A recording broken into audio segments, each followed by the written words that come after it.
एक बार की बात भाइयों, एक नाविक नाव लेके जाना रहता, कुछ वाद विवाद हुआ और वो नाव डूब गई।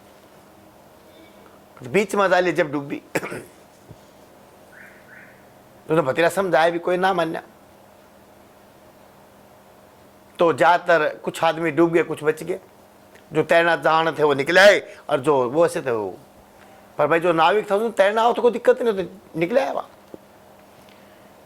जब नाव डूबी तो बात पहुंचते पहुंचते राजा के पास चली गई। राजा ने नाविक को, जो नाव चलाने वाला था, मल्हार जी ने बोले, उसको बुला लिया कि भाई तू आ। सैनिक भेज कर बुलाया कि बता कैसे डूबी भाई नाव। महाराज के सामने पेश कर दिया।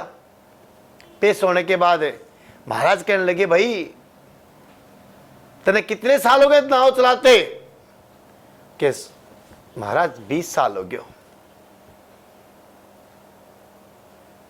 बोले नाव में कोई छेद था के? अगर ना महाराज बिल्कुल नहीं था। कि भाई ये बता, तूने जितनी कैपेसिटी, जितने आदमी चाहिए उसका फालतू तो नहीं भरा के? तो नहीं महाराज, उससे दुगने भी मैं बहुत बार एक घाट से दूसरे घाट तक ले गया हूं, ऐसी कोई दिक्कत नहीं थी। फिर बात क्या हुई? ऐसी क्या बात हुई कि अब तो तेरी नाव डूबी? कि महाराज एक छोटी सी बात हुई थी, मैंने समझाया, उसको समझ में नहीं आई। बोला क्या बात हुई थी? बोला एक यात्री था, उसे नाव के बीच में थूक दिया। मैंने कहा, मैंने चप्पू रोक के मैं जाकर समझाने लग गया, भाई नाव के बीच में मत थूक। चला ऐसा क्या गलती कर दी मैंने? बोला भाई ऐसी गलती गई, नाव में थूक भी तो क्या बात होगी?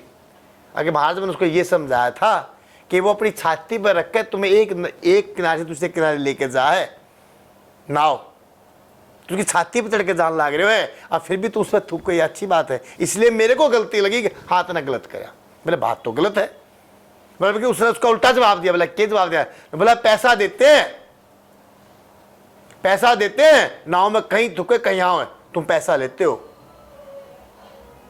इसलिए कोई वो नहीं है। तो अच्छा ऐसा बोला? बोला हाँ। बोला फिर किसी समझाया नहीं? बोला मैंने समझाया भी नहीं मान्या। बोला भाई जो इतने पब्लिक बैठी थी और थे, उन्होंने समझाया? कहता हाँ कुछ आदमी मेरे साथ थे। बोला फिर झगड़ा के बात का? बोला झगड़ा ये हो गया कि कुछ आदमी उसके साथ भी हो गए, और इतने में जो है नाव बिल्कुल बीच में जा चुकी थी। बोला तेरे समझाया नहीं?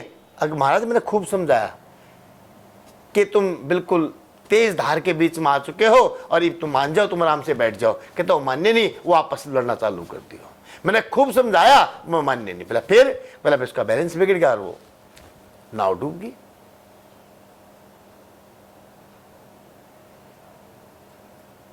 बोला फिर क्यों ना था? जब हम तैर कर बाहर आ गए, हम आपके सामने, अगर आपको लगता हो तो बताओ। मैं तो दारू तो नहीं पी रखी थी। बोला जी ये जितने खड़े उनसे पूछ लो, मैं दारू भी नहीं पी रखी थी। लेकिन हमारी सोच क्या है कि जिस स्थान पर रहना, जिस देश में रहना, जिस परिवार में रहना, वहीं पर चुगली करनी, वहीं पर उल्ट पटांग बोलना है। जो अच्छा करने वाला उसी पर उंगली उठानी है। ये हमारी आदत है, आप समझ ले। अगर कोई आदमी ये कह दे तू मास्क लगा के क्यों नहीं जा रहा भाई, मास्क लगा, तू कौन है? तेरे को ये रोक दिया भाई इतना हाथ क्यों नहीं सैनिटाइज करे? बोला क्यों, तू कौन है भाई? हालांकि तुम जिस स्थान पर रह रहे हो इस स्थान के सब मालिक हो ना, या नहीं हो? और या चल रही है जो जितनी पब्लिक बैठी है, जो पब्लिक है तुम इसी के बासिंदे हो ना, इस देश के ही। तुम अपनी व्यवस्था ने खुद गाड़ दे रहे हो बैठ कर।